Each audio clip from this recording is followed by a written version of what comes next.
Yes, reka nongere ngusuhuze kandi nkwifuriza kugira amahoro y'Imana aho uherereye hose, kandi ngushimire wowe wamaze gukora subscribe kuri iyi channel ya Kiramani Mr Daddy, nkubwira nti uri umuntu w'ingenzi kandi uri uw'agaciro kuri twe, nawe utarakora subscribe gira vuba na bwangu kugira ngo ibiganiro dukora umunsi ku munsi bijye bikugeraho mu ba mbere.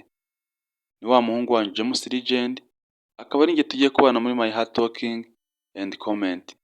Tugiye kuvuga ku ifatwa rya Bella afatiwe mu kinyoma abeshyira Dave ko yamuteye inda.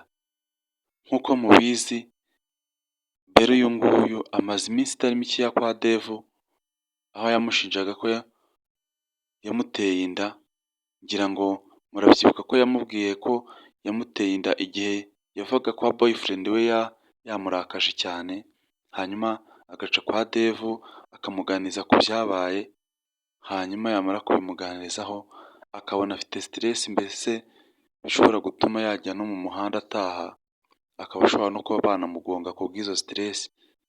Kubw'impuhwe za Dave aramubwira ati ngaho jya mu cyumba cyanjye ube uruhuka, niwumva stress zishize uri busohoke utahe. Hanyuma y'ibyo rero umukobwa yaje gusohokamo yibwira yuko Dave ashobora kuba baryamanye, ariko ibyo ngibyo abikora nkawe ubwe atari uko byabayeho, bitewe n'uko yiyumvagamo Dave. Kuva ubwo ngubwo atangira gusarana Dave, amutesha umutwe mu buryo bukomeye, biza kugera ubwo na mama we abimenya, hanyuma baza gufata n'umwanzuro w'uko uyu mukobwa Bella yaza kuba kwa Dave agakurikiranwa nabo nk'abantu nyine atwitiye umwana, ariko atari ko bimeze, ahubwo ari ikinyoma uyu mukobwa ari guhimba kugira ngo arebe koko yakwegukana Dave, Benita akamuhomba nk'umukunzi we. Byabaye aho ngaho rero ikinyoma burya kiratwikirwa ko cyageraho kikajya hanze. Uyu mukobwa Bella aza gufatirwa mu cyuho, aho uyu Dave yaje kumenya ukuri agukuye ku mugabo witwa Wasisi. Wasisi nk'uko mubizi ngira ngo ni umutipe bakorana muri company, akaba ariwe wabwiye Dave amakuru y'ibyabaye. Aramubwira ati rwose njyewe umutipe wateye uyu mukobwa ugutesha umutwe inda ndamuzi, none rero nk'umuntu w'inshuti yanjye, nk'umuntu ukomeje kungaragariza ubumwe, nk'umuntu ukomeje kungaragariza ubucuti burenze, ntago nakakwiye gukomeza kuguhisha ibi bintu ngo bikomeze bikuremerera biguhangayikisha kandi wakabaye ubivamo. Hanyuma arabimubwira, amuha n'ikimenyetso amwumvisha record yavuganaga n'uyu Bella. Hanyuma ubwo ngubwo Dave aza gufata umwanya wo kubibwira uyu mukobwa. Uyu mukobwa nyine